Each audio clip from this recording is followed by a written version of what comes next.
warahmatullahi wabarakatuh. Bismillahirrahmanirrahim.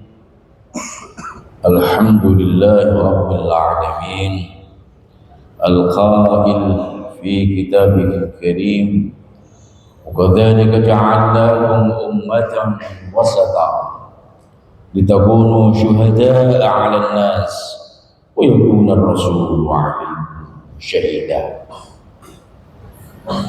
Wassalatu wassalamu ala asyrafil anbiya'i wa imamil mursalin sayyidina maulana wa habibina wa syafi'ina wa qurrati a'yunina Muhammadin sallallahu alaihi wasallam wa ala alihi wa sahbihi wa man tabi'ahu ila yaumin al-qiyamah.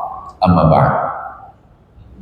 Ma'asyiral afadhil ulama'an al-akarim, para alim, para kiai, para sepuh, ala muqaddimatihim, ketua takmir Masjid Agung Baitul Nur Al-Mukarram Pak Kiai Haji Arwani Rawuh. Yang saya hormati saudara moderator Mas Kiai Haji Ustadz dan Asrori LC. Oke, saya ingin Mesir. Nggih, kula nggih LC kok. Bodoh-bodoh LC itu menolak LC karaoke. Jamaah yang masih tersisa di Masjid Baitul Nur ini, bersama-sama kita niat i'tikaf ya. Niat i'tikaf fi al-ashril awakhir min Ramadan. Kita niati beriktikaf di masjid di 10 hari terakhir bulan Ramadan, sebagaimana tadi disampaikan oleh Al-Mukarram Kiai Haji Faqih tadi, Nur Faqih Fernani. Ibu-ibu, bapak-bapak yang dimuliakan oleh Allah Subhanahu wa taala. Allah Subhanahu wa taala sebetulnya itu mensyariatkan dan menurunkan agama Islam ini tidak ada sedikit pun supaya manusia itu menjadi keberatan. Ya. Yuridullahu bikumul yusra wa la yuridu bikumul usra. Ibadah sing ngerasa paling abot niku rak poso. Nggih napa nggih? Poso. Salat ya salat. Ora ana salat sampai sedina ngeng madhep boten. Zakat wah ya nikmat wong di dhuwit zakat.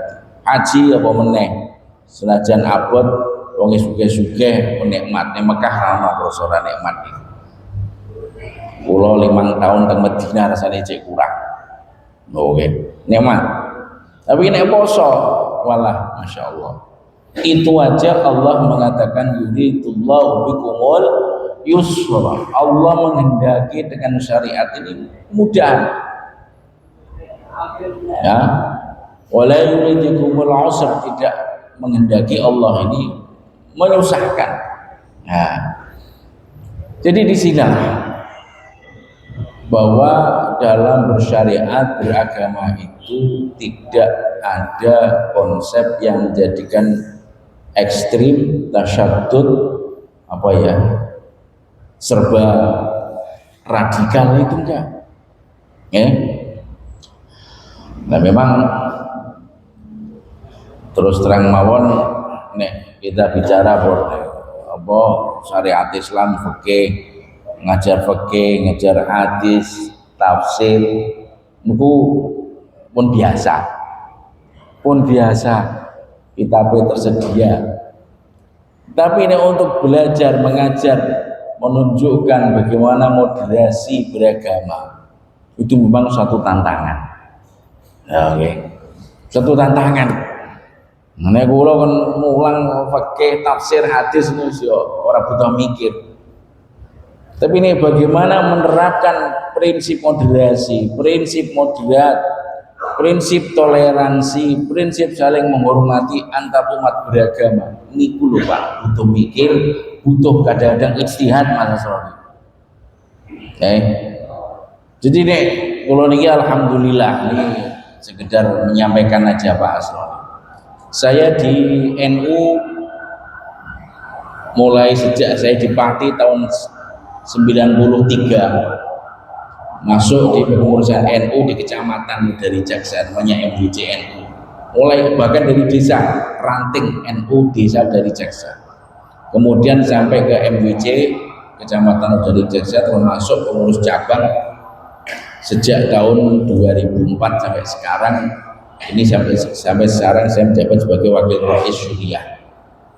Jadi wis dituakno mulai zaman pengurus takmir, jadi sekretaris, terus jadi katib dengan MWC, wakil sekretaris dan pengurus cabang, terus mulai tahun pinten kalau supaya 2-3 periode kalau di wakil Rais Syuriah itu dengan NU.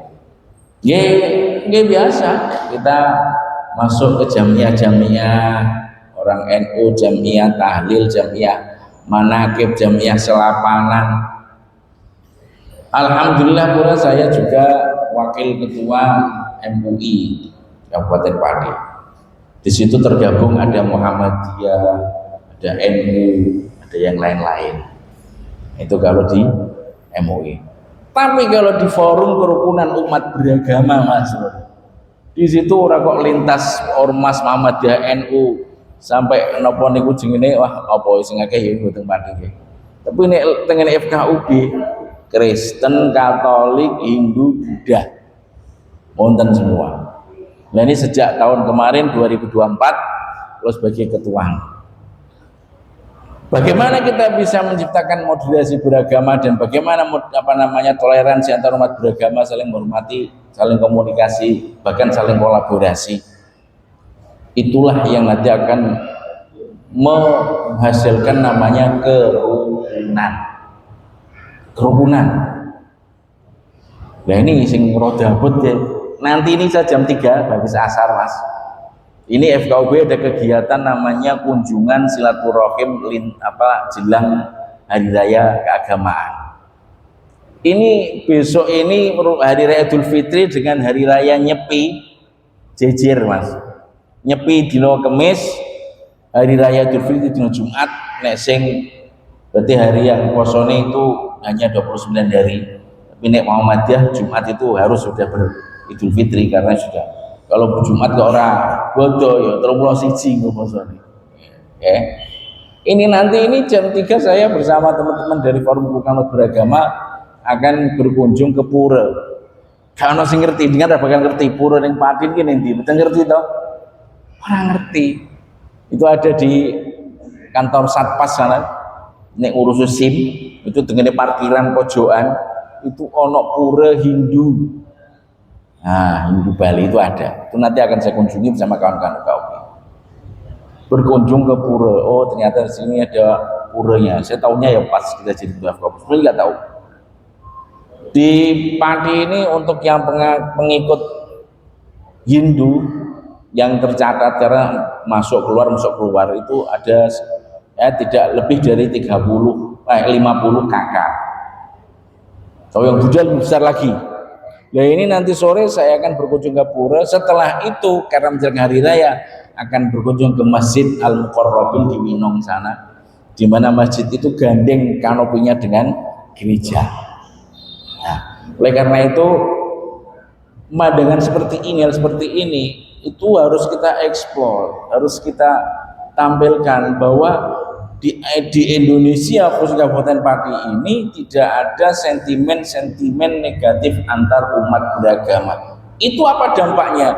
Dampaknya menjadikan Pati ini jadi sorotan nasional bahwa kerukunan itu terbina dengan baik. Nek kerukunan baik, rezeki teko insya Allah. Ra ono wong lanang karo wedok suami istri ora rukun kok rezeki ini lancar, ra ono. Rezeki ini ra barokah mesti. Tapi nek rukun, Masya Allah, rezeki dari Allah akan datang. Begitu juga ketika kita bisa menciptakan harmoni Harmoni akan tercipta karena ada moderasi terhadap beragama, moderasi beragama. Itu Pati akan menjadi namanya daerah yang rukun, berarti apa? Ramah investasi. Investor datang, ono sing gawe pabrik, ono sing gawe usaha-usaha di sini, merekrut orang-orang Pati untuk bekerja, pengangguran bisa teratasi, menciptakan ribuan lapangan pekerjaan. Dari situ maka terjadi apa namanya itu gerakan ekonomi itu, pergerakan ekonomi di Pati dan sejahteralah Pati. Nek sejahtera Pati, soalnya masalah-masalah kerawanan sosial. Ya itulah Pati. Terus terang kami di FKUB atau di kerukunan ini menciptakan moderasi ini setidaknya ada 2 rumus Mas yang kami kembangkan, yang saya, karena untuk kata moderasi itu diambil dari bahasa Arab wasatiyah, wasat. Kata wasat itu konotasinya semuanya itu positif. Kalau penjenengan buka di kamus-kamus besar bahasa Arab akan ketemu kata wasat itu artinya yang paling indah, ausatuha, khairul umur ausatuha, waj'alnakum ummatan wasaton. Kalung itu namanya yang tengah, mendel itu adalah yang wasat, ar-rais itu yang wasat, yang adil itu yang wasat. Maka wasit disebut kata wasit karena di tengah-tengah, wasatiyah. Nah, jadi semua konotasinya adalah apa? Positif. Tapi bagaimana kita menciptakan kondisi yang harmoni seperti ini, yang wasatiyah ini di kalangan umat beragama, khususnya dari perspektif Islam. Nah, ini yang penting. Kita harus senantiasa meliterasi, mengedukasi umat kita supaya kita menjadi umat dan wasatan, umat yang wasat. Karena Islam dalam pengamalannya itu ada 3 aspek. Pertama adalah aspek akidah, ada aspek syariah, dan ada aspek apa? Sosial, peribadatan atau muamalah. Kalau dalam aspek akidah, tentu konsepnya adalah lakum dinukum waliyadin. Bukan berarti moderasi beragama itu mencampurkan akidah agama, tidak. Masing-masing menghormati, tidak saling menghujat, apalagi melecehkan, menghujat, melecehkan dan merendahkan, tidak. Itu tidak pernah dilakukan oleh Rasulullah SAW. Sampai Kanjeng Nabi Muhammad itu melarang, melecehkan, menghina berhala-berhala. Karena berhala itu kan jelas itu perbuatan musyrik. Itu dilarang oleh Rasulullah, jangan dicela. Karena kalau mereka kau cela dalam ibadahnya, pasti mereka akan mencela Tuhan kamu, yaitu Allah Subhanahu wa ta'ala. Jadi ngenyek wong Kristen, ngenyek wong Buddha, ngenyek wong Hindu, sesembahan nyembah kok ora jelas bla bla bla seperti itu ya kita akan diserang. Nyerangnya siapa? Allah yang diserang. Padahal kita semuanya adalah hamba Allah. Adapun hidayah itu urusan Allah Subhanahu wa ta'ala. Itulah lakum dinukum. Konsep yang pertama adalah moderasi dalam akidah. Ada moderasi dalam syariah, yaitu bagaimana kita bersyariah ini tengah-tengah saja, nggak usah tasyaddud, ya, nggak usah tasyaddud. Karena Kanjeng Nabi bersabda, orang yang terlalu bertasyaddud itu apa ya? Banget take ning ngene ibadah. Wah, apa salat entuke ngrekso sucine awake adus sak jam ora rampung. Sebabnya apa? Ngerasa baradus mbok jek ana wah iki cipratan sithik balik digebyur meneh, itu jenenge tasyaddud. Akhirnya apa mangkat Jumantar sudah mangkat. Man tasyaddada fi hadil ma min ahadin yatasyaddad fi hadil illa ghalabah. Siapapun bertasyaddud banget dalam beragama Islam ini pasti dia akan kalah. Apapun coba. Kita mau masuk masjid ini dengan syarat kaki kita sudah bersih suci. Terus nek tasyaddud iki mau sandalku resik apa ora, ning dalan cipratan tletong apa ora, ra sida mlebu masjid jenengan. Nah, makanya dalam tasyaddud la yukallifullahu nafsan illa wus'aha. Yuridullahu bikumul yusra wa la yuridu bikumul usra. La darara wa la dirar. Itu semuanya konsep-konsep jangan sampai berlebih-lebih dalam beribadah. Meskipun ada yang mengatakan ya, pahala itu sesuai dengan rasa berat yang dilakukan. Apa ya Jumatan terus nggone alun-alun ben kepanasan ganjarane ben akeh. Poso-poso sisa. Akhirnya ora Jumatan ya ora poso. Khutbah dia di sampai malah gremeng blok apa. Khutbah bar kepanasan. Lah salah ra gelem mlebu masjid. Kan ngoten nang. Jadi dalam bersyariah Islam mengonsepkan moderasinya adalah bagaimana la yukallifullah nafsan illa usaha. Yang terakhir yaitu bagaimana konsep Islam, perspektif Islam dalam moderasi beragama di sisi muamalah sosial terbuka selebar-lebarnya. Ya, sampai Rasulullah wafat itu kondisi baju zirahnya, baju perang beliau Mas Asrori ya, di mana? Digadekan di seorang Yahudi. Bagaimana Rasulullah setiap keluar dari masjid ada orang tua yang renta padahal dia orang Yahudi. Bagaimana memberi suapan makanan kepada orang tersebut tanpa Rasul bertanya ini agama. Padahal setiap saat dia mencaci Rasulullah Shallallahu Alaihi Wasallam. Tapi dalam bekerja sama ada pertanian, sektor ekonomi semuanya seluas-luasnya. Oleh karena itu kami di FKUB ada namanya rumus KPK dan FPB. Ini menjadikan FKUB Kabupaten Pati dapat juara 3 nasional, Mas. Rak CPD ini. Sa Indonesia itu ono 500 atau 400 sekian kabupaten kota, itu Pati dalam membina kerukunan Romi dapat juara 3 itu tahun kemarin akhir 2025. Saya dipanggil ke Jakarta untuk menerima piala penghargaan Harmony Award. Karena ada apa? Kami memperkenalkan namanya KPK dan FVB. Ingat ketika kita belajar matematika kelas SMP dulu, mungkin sekarang tidak tahu tak? KPK itu apa? Kelipatan persekutuan terkecil. Untuk kaitan hubungan akidah, kita cukup KPK aja. Kita sama orang Kristen Katolik sama-sama beragama, sama-sama bertuhan. Orang komunis, orang ateis, gitu kan? Cukup kesamaan itu, ora usah mencari kesamaan macam-macam. Oh iya, podo-podo duwe nyembah pangeran. Oh iya, podo-podo wong Indonesia. Oh iya, podo-podo wong. Nah itu namanya apa? Untuk masalah akidah cukup dengan KPK. Sekecil apapun, sama-sama beragama. Kita umat beragama, kita harus sama-sama hamba Allah. Tapi kalau urusan sosial muamalah namanya FPB, yaitu apa? Faktor persekutuan terbesar. Apapun kita bisa kerjasamakan, apapun muamalah tijarah, muamalah ekonomi, apapun kita tidak melihat. Oh boh, yo, kalau saya di bank syariah, saya di koperasi syariah sebagai pengawas Dewan Pengawas Syariah, itu banyak nasabah dan anggota non muslim. Apakah ditanya agamanya? Tidak. Banyak loh ya nasabah perbankan syariah, nasabah koperasi syariah itu non muslim. Karena merasa nyaman ketika bermuamalah dengan umat Islam. Maka di sini untuk hal seperti itu kita buka seluas-luasnya. Dari situlah tercipta moderasi, dan dari moderasi sampai kepada kerukunan darah. Dari kerukunan itulah kesejahteraan insyaallah dijanjikan oleh Allah Subhanahu wa taala. Karena tanpa ada moderasi semuanya adalah apa? Radikal, semuanya keras. Pasti yang bicara adalah senjata, yang bicara adalah rudal, seperti di Iran dan Israel. Itu dialog nggak ada, semuanya harus keras. Yang ada apa? Saling mengirim rudal, bom dan seterusnya. Sing melarat sopo? Ya rakyat.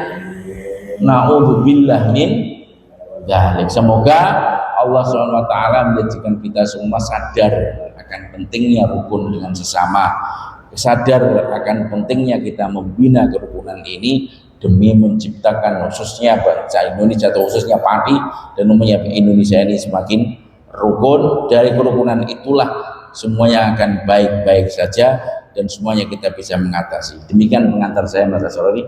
Monggo kalau ada yang didialogkan. Terima kasih.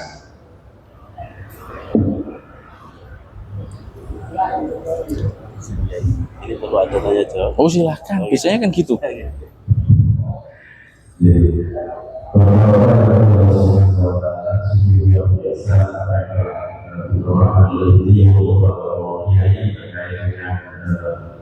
proses kombinasi beragama atau khusus implementasinya di kabupaten kita ini yaitu Kabupaten Pati. Nah, tentu tujuannya seperti yang beliau sampaikan tadi adalah untuk mencapai adanya penghormatan umat Islam selama hidup di alam dunia. Beberapa dari Allah Subhanahu wa Ta'ala. Jadi kami buka pertanyaan dari Bapak ingin bertanya terkait dengan pembahasan tema kita pada kesempatan kali ini. Mohon barangkali ada yang mau bertanya. Monggo, monggo Pak, badhe matur. Nah, oke, kalih jagung santai mawon. Assalamualaikum warahmatullahi wabarakatuh. Waalaikumsalam. Nama saya Ahmad Syaifullah. Asyafullah. Mau tanya ini, selama ini yang saya tahu keturunan beragama Buddha yang ada di Indonesia. Bagaimana dengan yang di negara terbaik? Apakah ada seperti yang ada di Indonesia? Kerukunan untuk beragama. Demikian, terima kasih. Waalaikumsalam. Jadi, bagaimana kerukunan beragama itu di luar kayak barangkali ada pertanyaan yang lain sebelum Monggo ya, langsung mawon. Iya, makasih Pak Asifuddin ya. Saifullah ya Pak Saifullah. Nikulah Pak yang menjadikan saya itu bangga akan keindonesiaan saya. Sekedar cerita saya. Kulo niku belajar teng Madinah, Saudi Arabia selama 5 tahun. Dalam saya menempuh S1 di Madinah itu satu kelas saya itu terdiri dari 18 negara. Kalau satu kampus itu ada 110 negara. Sekarang lebih dari 200 karena sekarang anak saya juga kuliah di sana. Ketika berbicara tentang negaranya masing-masing, itu Masya Allah, Indonesia ini sangat patut, sangat harus kita syukuri. Apapun sebetulnya itu bisa dijadikan alasan untuk tukaran, Pak. Apapun. Di Arab, jangan tahu Arab itu kan paling Arab Saudi Arabia. Padahal ada Arab Kuwait, ada Arab jadi negara Uni Emirat, ada Arab jadi Qatar, ada Arab jadi apalagi itu, jadi Sudan, ada Arab jadi Mesir, ada Arab jadi Yordan. Semuanya itu satu bangsa, bangsa Arab. Bahasanya bahasa Arab, komunikasinya bahasa Arab. Itu nggak bisa dikumpulkan jadi satu negara, tidak bisa. Agamane podo, bahasane podo, pakanane podo, ditorojane badokane podo, guyonane yo podo. Gak iso Pak jadi satu negara. Karena apa? Semuanya bisa jadi alasan untuk beda meskipun satu bangsa, satu suku ya, suku Arab, tapi satu agama. Satu ngagem, oh yang satu Syiah, yang satu Sunni. Wis tukaran. Sing Sunni yang ngono, yang satu Salafi, satu ora Salafi, tukaran meneh. Sing padha-padha sini, sing apa satu mazhab A, dua mazhab B, tukaran meneh. Di Asia Tengah juga seperti itu, di Pakistan, Afghanistan, India dan seterusnya. Itu di Pakistan sampai 2 desa itu gegeran tukaran gara-gara tahiyat itu loh Pak. Asyhadu an la ilaha illallah, itu kan kita ngoten nggih, terus tangannya duding. Tapi kalau yang lain ya, mazhab yang lain mulai awal at-tahiyatul sudah diding dan digerak-gerakkan. Karena ini melambangkan doa. Jadi digerakkan. Yang satu lurus diem karo seperti kita. Iku wis iso perang. Perang iki piye? Tukaran. Salat kok tangane ubah-ubah. Sitok salat kok ora ubah-ubah. Piye jajal? Ya, di Indonesia Pak, Masya Allah, mulai dari suku, Bangsa ada berapa, bahasa ada berapa, pulau ada 17.000, bahasa ada wis rak ketung, bahasa daerah rak ketung, suku ada berapa, mbah ora iso ngitung, ratusan atau bahkan ribuan. Tapi ini hanya karena kalau nak ngarani hidayah Allah, Pak. Iso kumpul di Indonesia, iso saling sapa dengan muslim non muslim beda agama, semuanya menghormati agama masing-masing, perkawinan lintas agama masih diharamkan, tapi tetap apa? Kita rukun. Itu seperti itu, Pak. Maka saya bangga, meskipun mereka yang berpaham keras, oh wong Indonesia itu, wong Kristen kok dimbarno. Loh, nek kita kan malah bangga. Kita bangga sebagai bangsa Indonesia, orang Indonesia bisa menghormati, dan itu yang ada pada zaman Rasulullah Shallallahu Alaihi Wasallam. Jadi nek golek ajaran Rasulullah, iki ning Jawa saiki, Pak. Nggih, saya enggak sombong ini. Jadi yo jenenge bulan Ramadan, kok sing maca ora poso, lha piye wong sampe maca ya ora kuat. Carane piye? Kula nggih ditakoki, iki kula niki tiyang maca apa niku jenenge nek tebu niku nebang. Nek mboten nek poso ya ora kuat. Carane sing penting kowe niat. Dene wis mau lakoni kering rekoso muka ora apa-apa. Sok nek ora ono gawean ditambal. Ngoten. Ora enak lapo. Sampai mati rong dikafaroi bayar fidyah. Ora enak lapo. Kan ngoten apa? Lah terus nek ono wong mangan ning dalan, sopir ning dalan apa jenengan antemi? Ya keliru. Itulah kerukunan yang ada di Indonesia, saling toleransi. Lah pripun ya toko buka, bakul warung buka. Kulo nek golekno apa jenenge mangan putuku sing ora poso nek tutup kabeh ya repot. Nggih, jadi kita mindset kita niku napa moderat niku ngoten niku. Itu hanya ada di Indonesia. Maka kita bersyukur, ya Allah, di luar sana apa sithik dadi ana tukaran, terus apa sithik jare jihad fisabilillah, padahal sing mesti iku jihad politik, perang politik, ra ono fisabilillah bela agama tidak. Oke. Itulah kira-kira seperti itu Mas Sarori. Nah, monggo kalau ada yang lain, kalau enggak kita bisa menyelesaikan. Terima kasih. Nuwun Pak Saifullah ya. Terima kasih atas bagaimana praktek hubungan beragama di selain Indonesia. Bapak Ibu ada pertanyaan lagi? Ya, ibu-ibu ada, ya sudah, kalau enggak cukup tutup aja.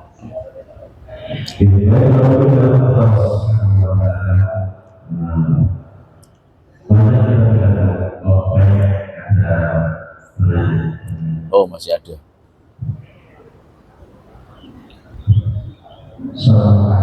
Waalaikumsalam. Terima kasih atas waktu yang diberikan terkait dengan apa yang disampaikan Pak Kiai tentang toleransi yang mana di negara Indonesia dan yang saya mengatakan merujuk ke lingkungan atau di perusahaan. Sering kita jumpai dari keluarga ketika ada salah satu dari pemerintah khususnya di daerah kita mau mendirikan rumah ibadah atau rumah ibadah. Itu biasanya di lingkungan itu terjadi penolakan. Perbedaan pendapat antara memperbolehkan dan kita sebagai masyarakat akan juga diberi pendapat oleh beberapa. Ini alangkah baiknya bagaimana negara kita. Dalam arti di sini ada sekumpulan masyarakat yang pro-Indonesia dan juga ada sekumpulan masyarakat yang pro. Dengan selalu ketua dari RKI, Kabupaten Bekasi, dan saya juga sering mengikuti media sosial media Biasanya saya mengikuti saya paham apa yang berikan untuk kita semua. Ini saya mohon berdoa dari dunia supaya bisa memberikan edukasi kepada kita semua. Bagaimana mengatakan ketika ada dari muslim atau beragama ini kita ada kehidupan sehingga kita bagaimana kita bisa memberikan pencerahan kepada teman-teman kita kepada warga masyarakat itu katanya terima kasih atas waktunya. Assalamualaikum warahmatullahi wabarakatuh. Matur nuwun dari Pak sinten tadi? Pak Muntoha. Matur nuwun. Jadi pemerintah itu sudah ngatur, Pak. Sudah punya konsep dalam surat keputusan bersama Menteri Agama dan Menteri Dalam Negeri tahun 2006, nomornya saya lupa, tentang pendirian rumah ibadah. Dan semuanya itu berangkat dari rasa toleransi antar umat beragama. Sebetulnya kalau kita saling mengerti, itu penolakan itu tidak akan ada. Saling mengerti itu bagaimana? Yang contoh, yang Nasrani, yang Kristen atau Katolik, bayangkan dari Kristen, karena Katolik itu sangat sulit dengan gereja. Di internal sendiri itu pun sulit. Kalau yang Kristen itu memang sangat mudah. Di Kristen ketika sudah ada pengertian toleransi, makanya toleransi itu tidak hanya di kita tok, tapi semuanya berimbang. Kami melakukan seperti itu. Karena ada syarat untuk mendirikan rumah ibadah itu ada pengikutnya, pemakainya itu 60 orang. Maaf, 90 orang. 90 umat yang mau memanfaatkan. Bila 90 ini untuk menunjukkan bahwa masyarakat sekitar itu bisa menerima, itu ditunjukkan persetujuan oleh 60 orang sekitar. Nah, itu konsep dari surat keputusan bersama masih berlaku sampai sekarang. Ada satu daerah yang memang sudah saling memaklumi, ada rumahnya orang Kristen terus dipakai untuk ibadah, tidak resmi sebagai gereja. Itu namanya pemanfaatan rumah tinggal atau bukan tempat ibadah untuk beribadah. Kira-kira nek kita berpikir, wong Islam berpikir, kok berpikir apa jengene terlalu jauh. Kita berpikir saudara-saudara kita yang ada di wilayah-wilayah minoritas di Indonesia Timur. Makanya Yon Sewu, ketika suatu daerah mau mengajukan, karena untuk mengajukan pendirian izin pendirian rumah ibadah itu harus melewati FKUB untuk memeriksa berkas-berkasnya dan seterusnya. Itu kadang-kadang ada penolakan, surat sudah penuh, dokumen sudah penuh, administrasi sudah tercap, tapi masih ada penolakan. Dan itu tugas bukan tugas mudah, itu berat itu, Pak. Makanya dari kiai nek nerangno fikih tafsir ngono enteng, Pak. Tapi nek kula sing didadekno tugas piye hubungan umat beragama, golek kitab iki ra ono, Pak. Iku mulane harus bisa lebih tinggi dari sekedar ajaran-ajaran yang ada. Bagaimana saya mengkomunikasikan? Nenek ndelok kitab fikih, wong ngijini gawe gereja iku ora padha karo kula maturi ngeten, Pak. Niat saya tidak mengizinkan gereja, tapi niat saya membangun masjid tapi di Papua. Membangun masjid tapi di Manado, membangun masjid tapi di Manokwari sana. Di mana umat Islam sangat sedikit, tapi Jumatan itu ngeten iki nyantai-nyantai ra iso. Tapi Jumatan harus jalan jauh karena masjid enggak ada. Tapi ketika saya mengizinkan atau memberitahukan rekomendasi mengizinkan untuk berdirikan satu gereja, niat saya bukan membangun gereja, Pak, tapi apa? Mendirikan masjid. Saya ngomong di para pendeta, Pak. Saya pernah ngisi pengajiannya pendeta sak Kabupaten Pati, lebih dari 200 pendeta. Tolong bapak-bapak pendeta dan ibu-ibu semua catat. Ketika saya sebagai seorang kiai, dianggap kiai, menandatangani rekomendasi pendirian rumah ibadah, gereja atau yang lain, niat saya bukan mendirikan gereja, tapi saya ingin membangun masjid di hati panjenengan semua, supaya di daerah-daerah mayoritas muslim itu tidak ada kesulitan dalam mendirikan masjid. Lah kok pengen masjid ora duit kok. Aku YouTuber ya ora payu-payu. Beda nek berapa jenenge buzzer-buzzer kudu akeh. Iso gawe masjid tinggu pencitraan iso.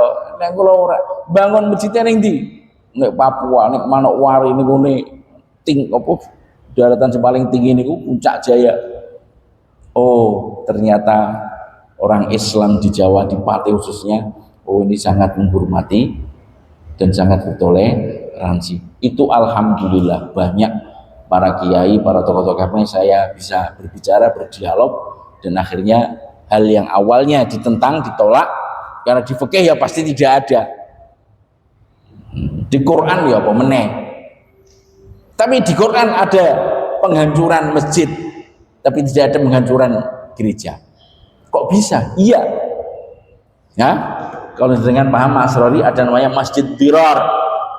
Masjid dirar itu masjid yang didirikan oleh orang munafik berkedok agama tapi niatnya memecah belah. Rasulullah merintahkan hancurkan itu masjid, bakar itu masjid. Ditinding Kanjeng Nabi ku ora tau ana ngebrukno gereja, nek ngebrukno masjid iya. Apa meneh ngucar-ngacir nggon karaoke ora ana. Ya Mas. Inilah jadi seperti itu Pak. Jadi ada konsep secara tertulis tapi di lapangan memang kadang-kadang ada penolakan. Dan itu kita butuh meliterasi mereka, mengedukasi mereka. Kadang-kadang para kiai, para itu belum bisa memahami sebagaimana pemahaman kita yang seperti ini. Itu kita bisa secara perlahan dan alhamdulillah banyak deadlock, kemacetan bisa kami selesaikan dengan baik tanpa ada gejolak. Karena ada gejolak Pak, langsung di blow up oleh berita, dipakai konten para konten kreator, tak peduli pokoknya konten kreator itu. Akhirnya piye? Pati yang harusnya biasa-biasa saja bisa bubrah kabeh Pak. Apalagi nyun sewu, semuanya terkaget-kaget ketika di Pati kasus 13 Agustus terjadi. Itu di Desember kok Pati dapat penghargaan kerukunan antar umat beragama, Harmony Award, dapat urutan 3. Semuanya terkaget-kaget. Tapi saya bisa mengatakan, saya presentasi di Jakarta sana, bahwa apa? Saya presentasikan bahwa di Pati masalah politik, masalah agama beda. Tidak ada sedikit pun geger gembere Pati itu yang menyentuh urusan agama. Ada yang mau menarik-narik ketika katanya ada pendepo masuk ke masjid, ada masuk ke gereja, dikejar polisi, itu di blow up kan itu kan. Langsung saya ngomong sama semua perwakilan yang ada di FKUB, jaga gereja, jaga masjid, jangan sampai terbawa terseret oleh masalah politik.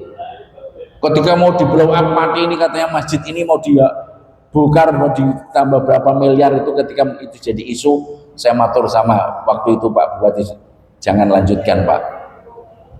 Oke.